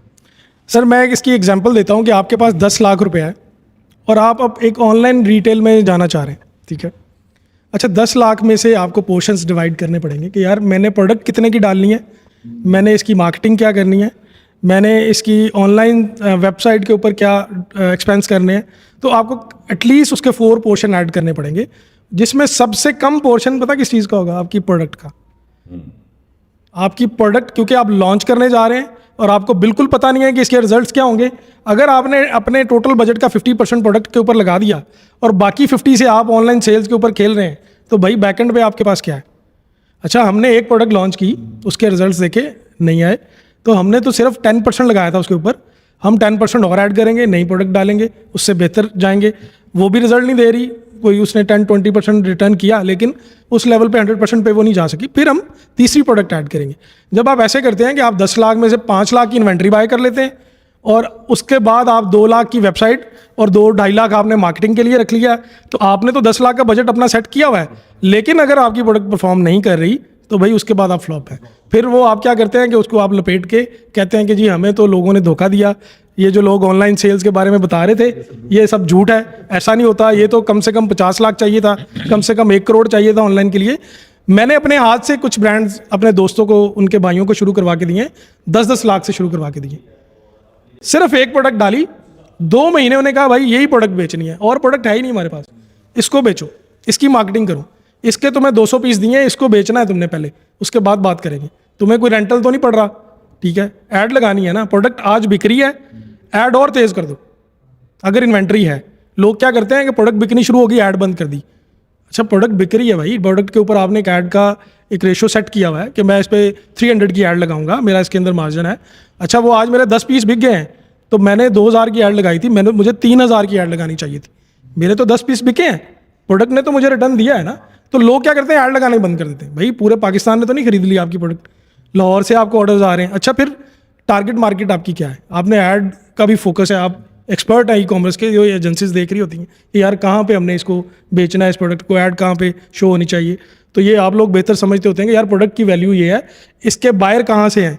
मतलब पाकिस्तान में अगर लाहौर में ये प्रोडक्ट एक मैं ब्रांड लॉन्च कर रहा हूँ, तो लाहौर के क्राइटेरिया में इस प्रोडक्ट का बायर किधर है, मुझे वहाँ पे इसकी मार्केटिंग करनी चाहिए। तो वो प्रोडक्ट पे रिजल्ट्स उसके फिर आते हैं। लेकिन मैंने आपको बताया कि 10% से ज़्यादा इन्वेंट्री जो बंदा बाय करेगा वो लॉस में चला जाएगा ई कॉमर्स के लिए। अच्छा सर, इसमें ना एक और भी क्वेश्चन रेज होता है जो कि आम लोगों के माइंड में भी है कि अगर आपने ब्रांड बिल्ड करना है तो आपको एक सर्टेन लेवल पे जाके फंड रेज करना पड़ता है। जी। अब वो जो फंड रेजिंग है पाकिस्तान में, वो एक बड़ा जो है ना मसला है। मतलब कौन से इंस्टीट्यूट या कौन से ऐसे लोग हैं जो कि आपके साथ इन्वेस्टमेंट करेंगे, और क्या उसके लिए शराइत या क्या चीज़ें हो सकती है फंड रेजिंग के लिए? क्या ऐसा तरीकाकार होता है कि जिससे आप फंड रेजिंग इजीली कर सकते हैं? मेरे जैसे ही बंदा, फॉर एग्जांपल, उसे गलती होगी, उसने 30% बजट लगा दिया जी उस पर अपनी इन्वेंट्री पे, बाकी उसने मार्केटिंग में लगा दिया, नहीं बिकी जी, अब मुझे एक सर्टेन लेवल पे जाकर मुझे फंड चाहिए ही चाहिए, अब मैं उसके लिए क्या करूँगा? अच्छा, पहले तो उसको यकीनी तौर पे बूट स्ट्रैपिंग करनी चाहिए ना, अपने मामू, चाचा, ताया, पुप्पा से तो नहीं ले सकता हूँ। सर वो तो मसला ही है ना, कहते हैं तेरे क्या सी तेरे पहले ही क्या सी नहीं चल रहा। इसके बाद एक और भी मीडियम है जिसको लोग शायद अंडरमाइन करते हैं, उसको उत्तर बाद नहीं। पाकिस्तान में माइक्रो फाइनेंसिंग बहुत अच्छा काम कर रही है।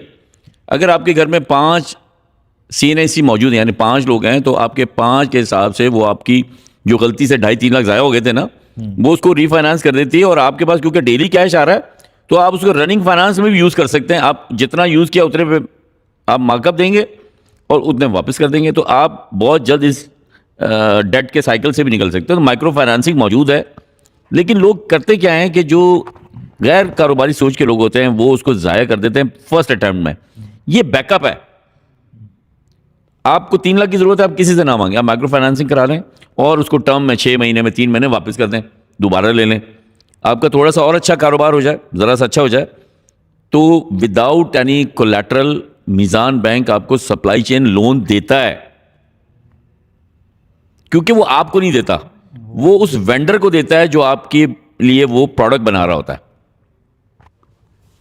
सर ये वाली चीज़ें आई थिंक एक लेवल पे जाके अप्लाई होती हैं, और उस लेवल से नीचे लोग तो अपने जाके डूब में, जिस तरह आपका ट्रेडमार्क या कंपनी रजिस्ट्रेशन भी नहीं करवाते हैं, ठीक है, तो ये उन चीज़ों से निकल जाते हैं। बट एक सिंपल सी और चीज़ है कि जैसे हम मार्केटिंग स्पेंड फेसबुक या शॉपिफाई का बिल यूज़ करते हैं, तो हम क्रेडिट कार्ड यूज़ करते हैं, बैंक को हमने 40-45 दिन बाद पैसे देने हैं, ठीक है। तो जो आप बात करो वो यहाँ पे भी अप्लाई हो सकती है, ठीक है। अगर आपके पास ₹1,00,000 तक का कार्ड की लिमिट है, तो वो ₹1,00,000 आपको बैंक ने दे दिए फेसबुक पे लगाने के लिए। अब आप 40 दिन में ₹1,00,000 लगाओ फेसबुक के ऊपर, उससे पैसे कमाओ और वो बैंक को पैसा वो वापस कर दो।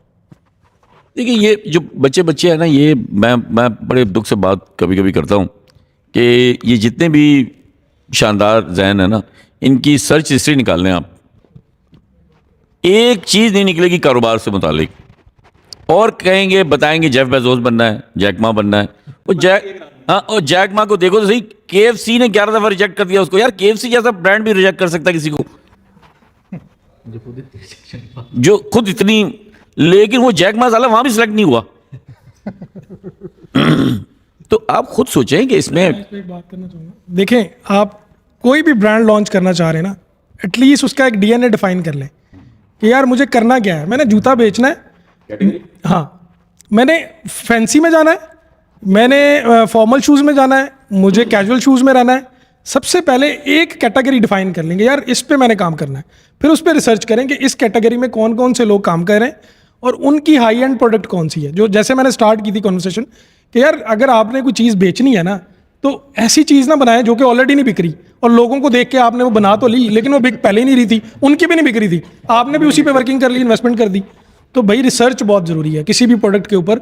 अगर कॉपी भी करना है ना, तो भाई उस चीज़ को कॉपी करें जो कि बिक रहा है, ठीक है, जो ट्रेंडी है। ट्रेंडी चीज़ को कॉपी करेंगे तो ज़रूर बिकेगी वो, ठीक है, चाहे वो कोई भी चीज़ है, एथलियर में है, शूज़ में है। आपकी पिछली पॉडकास्ट में एक उस्ताद आए थे, मैं उनका नाम भूल गया, जो एफिलिएट एजुकेशन में बहुत ज़्यादा काम कर रहे थे। ऐसे सेशन रखें जिसमें इंटरेक्टिव हो जाए, हम बात करें लोगों से, यार असल मसाइल क्या है लोगों के, उस पर तो बात कराएंगे किसी दिन। सर, एक पाकिस्तान की बहुत बड़ी यूनिवर्सिटी, नाम डिस्क्लोज नहीं कर रहा, उन्होंने मुझे बुलाया फाइनल थीसिस के ऊपर कि जमील साहब ये हमारे स्टूडेंट हैं, इनके फाइनल थीसिस हैं, आपने इनको मार्क्स देने और इस पे इनके रिजल्ट्स आएंगे। तो जब मैंने उनके प्रोजेक्ट देखे तो मैंने कहा ये तो फिजिबल ही नहीं है प्रोजेक्ट मेरे पॉइंट ऑफ व्यू से। ये मार्केट में जब जाएंगे तो इसकी कॉस्ट, जब उनसे स्टूडेंट से क्वेश्चन किया गया कि यार आपने इसकी कॉस्ट निकाली है, उसने कहा जी जी जी मैंने इसकी कॉस्ट निकाली है। अच्छा ओके, क्या कॉस्ट है? ये 6 लाख रुपए में बाईसाइकिल बनाई मैंने कहा भाई आपको पता है मार्केट में चाइना ने 12,000 रुपये में ये साइकिल दी हुई है, किसको बेचनी है आपने? सर ये मैं बेचूंगा माउंटेन बाइक, ये मैं पिंडी इस्लामाबाद में बेचूंगा। अच्छा टारगेट मार्केट वो है, तो तुम तो भाई लाहौर के हो, कैसे बेचोगे वहाँ जाके? कुछ सेटअप लगाओगे, क्या करोगे? इसकी कॉस्ट निकाली है? नहीं सर, मतलब प्रोजेक्ट पे काम कर रहे हैं। अच्छा फिर उन्होंने मुझसे पूछा कि सर ये तो फाइनल ईयर में आ गए, अब इनका तो कुछ करें ना आप, आगे हम देखते हैं, आगे का हमें बताएं कि स्टूडेंट को बताना क्या है। तो मैंने कहा फर्स्ट ईयर में इनको बताएं भाई कि भाई आप जो 3 साल जिस पे पैसा लगा रहे हो ना जिस प्रोजेक्ट पे, वो फर्स्ट ईयर में आप सीनियर्स को बिठाएं और उनको बताएं कि भाई ये मार्केट में ये डिमांड है, इसके ऊपर काम करो। ठीक है, कुछ लोगों ने अच्छा काम भी किया हुआ था, लेकिन मोस्टली लोगों ने 3 साल ज़ाया किए उसके ऊपर। फर्स्ट ईयर में तो उनकी एक्साइटमेंट ही नहीं खत्म होती यूनिवर्सिटी की नहीं उसमें सर देखें, स्टूडेंट जो है ना, हमारी आने वाली जो स्टूडेंट है, जैसे जेनिजन हमारी जो है जनरेशन 60% 40% लोग बता रहे हैं कि है ये बड़ी जल्दी मूड स्विंग जनरेशन है। ठीक है, टेम्परामेंट नहीं है इनके अंदर। सबसे पहली बात जो है कि यार अब अभी आप देखें, आप हम जिन कंपनीज में काम कर रहे हैं, हम इंटरव्यूज भी करते हैं, तो इनका जो शॉर्ट टाइम है ना जॉब का, वो 6 मंथ है, 8 मंथ है, 1 ईयर है। मतलब आने वाले जो ये पिछले 4-5 साल में जो लोगों के मैं इंटरव्यू कर रहा हूँ, बड़ी जल्दी मूड स्विंग और फौरन जो है ना टेम्परामेंट नहीं है। देखिए आपने कोई किसी फील्ड में काम करना है ना, तो आपको लर्न करना पड़ेगा, आपको स्टे करना पड़ेगा किसी जगह पे। ऐसे नहीं होता कि 2 महीने में आपने काम किया और आप बड़ी जल्दी। एग्जैक्टली एक रूल है, देखिए ये हर चीज़ के ऊपर। हाँ माइक में बात कर लें, कोई बात यार मैं कह रहा हूँ फिर यामीन साहब की बात फिर ठीक है कि 18 महीने जो है ना वो एक स्टैंडर्ड टाइम पीरियड होना चाहिए, चाहे आप ब्रांड स्टार्ट करें या कहीं पे जॉब भी कर रहे हैं। सर रिजल्ट तो तभी आएंगे ना आपको जब आप उसको टाइम देंगे थोड़ा प्रोडक्ट को। पहले 6 महीने तो पहले रिसर्च पे लगाए ना, आपने कुछ लॉन्च करना है तो ये नहीं है कि अभी बैठे हैं और हमने एनालिसिस नहीं किए और प्रोडक्ट लॉन्च कर दी। आपकी जो बात है ना वो बिल्कुल 100% सही है। अभी कल मेरी ना हमारे पास कुछ MTOs आए हुए हैं, तो उनसे गपशप लग रही थी, तो उनसे बात हुई, यार आप लोग जो है वो अपने आप को इस ऑर्गेनाइजेशन में कितना लंबा देखते हो? तो किसी ने भी ये नहीं कहा कि मैं 2 साल 3 साल, उसने कहा मैं 1 साल भी मुश्किल से यहाँ गुजारा करूँ, मुझे 1 साल के बाद जॉब चेंज करनी चाहिए। और सर आप तो 3 साल से यहाँ पे हैं, आपने तो वक्त ज़ाया किया, आपको तो 1 साल बाद चले जाना चाहिए था। असल में उसके कहने का मकसद था कि आप ये यहाँ से हटेंगे तो मैं बारी मिलेगी ना। अच्छा सर, हम आखिर अपने एंड की तरफ जा रहे हैं, तो मैं जो हमारे लिसनर्स हैं उनके लिए उनकी तरफ से एक सवाल है बेसिकली कि कोई से अगर 3 टिप्स आप अगर जो अभी स्टार्ट करने वाले हैं या जो स्टार्ट कर चुके हैं या अभी अपने मिडिल ऑफ द जर्नी पे हैं, अगर कोई 3 टिप्स देना चाहें उनके बिजनेस से रिलेटेड, तो वो क्या चीज़ होगी? अच्छा ये तो मैं भी यही कहूँगा, जमील भाई भी यही कहेंगे कि आप जब प्रोडक्ट बेचना जा रहे हैं तो आपको उसकी टारगेट ऑडियंस और मार्केट शेयर का पता होना चाहिए। अगर आप जूते बेचने जा रहे हैं, जिस एरिया में बेचने जा रहे हैं, आपको उस सेगमेंट का पता होना चाहिए कितनी बड़ी मार्केट है और उसमें से मैं कितना शेयर ले सकता हूँ। अगर ये नहीं पता उसको तो आप यकीन माने वो खुद भी फंस जाएगा, अपने बाप के पैसे भी लुटा देगा, सब कर देगा और फिर सारी उम्र रोता रहेगा कि यार ये मैंने किया था। जिस मार्केट में जाएं उसका कंप्लीट स्पेक्ट्रम पता होना चाहिए और आपको पता होना चाहिए कि मेरा इसमें कितना शेयर होगा, मैं कितने शेयर को हिट करूँगा। किसी सिर्फ एक शहर में भी अगर वो करना चाहता है ऑनलाइन, कोई मसलन एक शू का ही ब्रांड बने और वो कहे यार मैं सिर्फ ओकाड़ा, साहिवाल, आरिफ वाला, मियाँ चन्नू में ही बेचना चाहता हूँ, मैं इससे बाहर ऐड ही नहीं चलाऊंगा। आप देखिए उसकी रीच कहाँ चली जाएगी। तो वो अपने स्पेक्ट्रम बनाए पहले कि 1 गो में मैंने इस साहिवाल डिवीज़न को सर्व करना है, उसके बाद मैं इससे बाहर निकलूँगा। और जो बच्चे बच्चियां पैसे लगाने की इस्तात नहीं रखते, वो लोकल बिजनेसेस से जाके मिलें कि आप मैन्युफैक्चरर हैं, आपके ब्याह पे मैं आपका ई-कॉमर्स रन करता हूं। ओकाड़ा में एक स्वीट शॉप है, आप यकीन माने मैंने अपनी आंखों से देखा है, लाइन लगकर वहां पे लोग मिठाइयां खरीदते हैं, स्पेशली बर्फी। अब वो कर रहे हैं वो लोग, लेकिन इस तरह के और बहुत सारे बड़े वेंचर जो ये काम नहीं कर सकते। वो आपका मैन्युफैक्चरिंग पार्टनर है, आप उसके ई-कॉमर्स पार्टनर है, पैसे उसी के पास जाएंगे, उसी के अकाउंट में आपका शेयर आपको मिल जाएगा। बगैर पैसे की सर्विसेज प्रोवाइडर बन जाए यार, ज़रूरी है आपने जेफ बेजोस बनना है। बहुत अच्छा सर। सर मेरा बस आखिरी सवाल है, फिर हम वाइंड अप की तरफ चलते हैं। नहीं कॉल नहीं सर, वो वीडियो बहुत लंबी हो गई है, एक कैमरे की बैटरी भी। सर मुझे ना एक शुरू से जो आपने एक बात की ना वो थोड़ी सी बड़ी हिचकिचाहट भी दिमाग में बैठी हुई है कि आप कह रहे हैं कि मार्केटिंग हम करते ही नहीं है। तो सर अल्मास ने फिर कैसे उन कस्टमर्स को, जहरी बात है आप एडवोकेसी पे चल रहे होंगे, वर्ड ऑफ माउथ पे चल रहे होंगे, तो वो क्या जो है आप कहेंगे कि सुनहरी असूल है कि जिनको फॉलो करते हुए बंदा अपनी मार्केटिंग को कट कर सकता है? बिकॉज आज ऐसा नहीं होगा कि हम इनको बोले और वो अपनी मार्केटिंग बाकी सारे कल से डेड करके बैठ जाए, क्योंकि हर बंदा अल्मास नहीं बन सकता। तो वो कौन से आपकी ब्रांड की एज क्या है वैसे? हाँ 12 ईयर्स। 12 साल। देखिए अल्मास ने जो कॉस्ट कंट्रोल की है ना वो मार्केटिंग बजट की, वो ये नहीं है कि स्टार्टिंग से उसने मार्केटिंग नहीं की, उसने शॉप्स बनाई, क्योंकि वो ई कॉमर्स में पहले नहीं आया, ई कॉमर्स में तो बाद में, पहले शॉप से स्टार्ट किया, रियल टाइम पे कस्टमर था, मॉल्स का कस्टमर था, वो इन हो रहा था।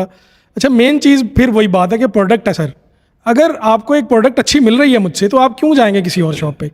और दूसरे जब आप प्राइस और प्रोडक्ट आप कंपेयर करते हैं, आप मॉल के अंदर जब जाते हैं तो मैं एक कंपटीटर हूँ दूसरे ब्रांड का। अच्छा आपने एक प्रोडक्ट लेनी है, आप रैंडमली विंडो शॉपिंग कर रहे हैं, आप मेरे कस्टमर भी नहीं हैं, आप 2-3 ब्रांड आपने घूमे, फिर आप मेरी शॉप पे भी आ गए कि यार इसको भी देखता हूँ मैं।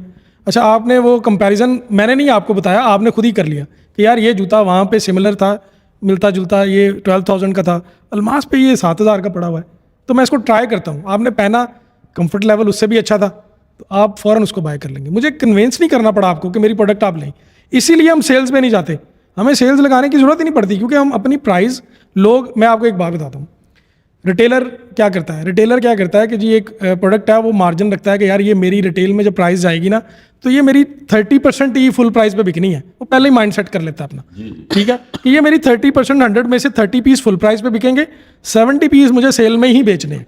अब ये जब माइंड सेट वो रखता है ना तो वो प्राइस का एक्स फैक्टर उस हिसाब से लगाता है। अब हमने सोचा है कि भाई हमने तो सेल लगानी नहीं है, रिवर्स भी है, आपको पता है आप 30% भी अगर अपने 100% मार्जिन के ऊपर लगाएंगे तो वो 45% बन जाता है, क्योंकि आपकी एक्चुअल प्राइस उसके अंदर ऐड होती है। तो इसलिए हम अपना मार्जिन ही कम रखते हैं, हमारा एक्स फैक्टर बहुत मुनासिब रहता है, जो कि आपको रियल टाइम प्रोडक्ट को आप कंपेयर भी कर लें अगर सेल्स में लोगों को, तो हमारी रिटेल प्राइस ही उतनी होती है जो लोगों की सेल प्राइस होती है। बिल्कुल ठीक है सर, मैं समझ रहा हूँ कि आपने एक स्ट्रेटजी ये अपनाई कि आपने उन मॉल, देखिए मार्केटिंग से क्या होता है, ट्रैफिक आती है, मॉल्स में ऑलरेडी ट्रैफिक है, आप महंगी दुकान ले लें लेकिन आपकी ट्रैफिक आ रही है तो आपको वो है नहीं। प्रोडक्ट आपने इतनी अच्छी बनाई, जिस तरह आपने एग्जांपल दी वो बर्फी की, कि वो काड़ा के बाहर वो एक बर्फी की शॉप है ऐसे खरीद रहे हैं, उनको मार्केटिंग की जरूरत ही नहीं है। जेदे की लस्सी की एग्जांपल ले लें, आवाम जा रही है, अगर आप प्रोडक्ट इतनी अच्छी कर दें तो वो खुद फिर लोग उसकी मार्केटिंग करते हैं, और लोग मार्केटिंग करते हैं तो इस वजह से फिर आपकी जो वो एक पुल है जो मार्केटिंग से लेना है वो आप डिफरेंट अदर फैक्टर्स में इन्वेस्ट करके ले रहे हैं। मेरा ख्याल है बैठक का एपिसोड बहुत लंबा अभी हो गया, लेकिन इतनी ज़बरदस्त डिस्कशन थी कि हमें वक्त का कभी पता ही नहीं चलता। वो बैटरी कैमरे की फ्लक्चुएट होने लगती है तो हमें पता चलता है यार ये तो बहुत हम दूर निकल गए, और ऐसे लग रहा होता है जैसे शायद 10 मिनट हुए होंगे अभी बात करते हुए। तो आज की बैठक बहुत ही ज़बरदस्त थी, स्पेशली उन लोगों के लिए जो कि अपना ब्रांड स्टार्ट करना चाह रहे हैं, जो फंसते हैं, जो इस सवाल में कहीं ना कहीं अटके हुए, यार मैंने एक्सपेंड कैसे करना है, मैंने सोर्सिंग कैसे करनी है, मैंने सप्लाई चेन कैसे करनी है, मैंने कौन कौन सी गलतियां की हुई है, मुझे कौन सी गलतियां नहीं करनी है। तो बहुत कुछ सीखने को हमें मिला, आगे बहुत कुछ है सीखने को। आप लोग कमेंट ज़रूर किया करें, आपके कमेंट से हमें बहुत ज़्यादा मोटिवेशन मिलती है। जहरी बात है, इन लोगों का टाइम भी कीमती है, इनको लाना यहाँ बिठाना और इनसे वो नॉलेज निकलवाना ये आसान नहीं होता। हर बंदा अपने एक बिजी शेड्यूल के बाद आके रात को बैठ के यहाँ पे आपके सामने इसलिए आता है ताकि आप लोगों के लिए हम कुछ बता सके, सिखा सके। तो आपने कंजूसी नहीं कर दी, आपने ज़रूर कमेंट करना है। अच्छा एक बड़ी इंटरेस्टिंग चीज़ मैं बताऊँ, हमारी वैसे तो अगर आप ऑडियंस देखें ना, वीडियो जो देख रहा होता है ना, तो उसकी वो मोबाइल की व्यूअरशिप ज़्यादा होती है, हमारी डेस्कटॉप की व्यूअरशिप ज़्यादा है। यानी कि लोग इसको टीवी में लगा के, कंप्यूटर्स में लगा के, अपने ऑफिस में लगा के इस पॉडकास्ट को, इस बैठक को सुन रहे, तो हमारे लिए बहुत फ़ख्र की बात है। ई कॉमर्स बैठक का हमने व्हाट्सएप पे चैनल भी लॉन्च कर दिया है और फेसबुक का ग्रुप भी लॉन्च कर दिया है, तो कोई भी आपके सवाल हो तो आप वहाँ पर भी कर सकते हैं। अब आगे हम जो है सोच रहा, जिस तरह आज आपने देखा, अबीद साहब ने बताया कि कुछ लोग जो इंटर्नशिप करना चाह रहे हैं तो they have open doors for them, तो आप अप्लाई कर सकते हैं। उमर भाई ग्रुप के अंदर एक फॉर्म भी शेयर कर देंगे, और इसके अलावा हम लोग सोच रहे हैं कि ई कॉमर्स बैठक का एक मीटअप हो, वो हो सकता है डिफरेंट शहर के अंदर हो। गुजरावाला के अंदर हमें बहुत ज़्यादा प्यार मिल रहा है, वो बुला रहे हैं, तो हो सकता है अब शायद गुजरावाला के अंदर जाए, कराची के अंदर जाए, इस्लामाबाद के अंदर जाए, एंड सो ऑन। तो आपने कमेंट्स में भी लिखना है कि हमें किस शहर में आना है। और एक काम हम शायद सर कर लें कि जिस तरह यूनिवर्सिटी के अंदर हम एक हॉल बुक करवा के, और आप जैसे तमाम जितने भी हमारे अजीज़ात गेस्ट हैं उनको बुलाए, और वहाँ पे ये जो भी बैठक का मीटअप ज्वाइन करना चाहता है वो वहाँ पे आए, हम लोग बैठे हो, एक टॉपिक स्टार्ट करें, एंड देन ऑडियंस है सामने, इन्हीं लोगों की ये सवाल करते जाए और हम जवाब देते जाए। तो जिस तरह आपने कहा कि इंटरेक्टिव, तो इस पर भी इंशाल्लाह आप काम कर रहे हैं। आई होप आप लोगों को मज़ा आया होगा इस बैठक से। अस्सलाम वालेकुम।